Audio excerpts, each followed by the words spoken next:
Hi everyone, here we've got an OPPO A33 from 2020 and let me show you how to close all running apps on this device.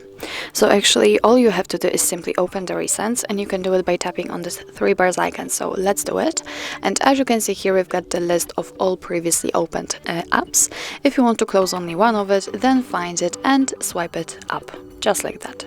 But if you want to close all of them, just tap on close all. As you can see, we just got back to our home page, so let's enter the recents again. And here we've got no recent items, so it means that we successfully closed all running apps. So actually that's all. This is how to close running apps in your OPPO A33 from 2020. Thank you so much for watching. I hope that this video was helpful, and if it was, please hit the subscribe button and leave the thumbs up.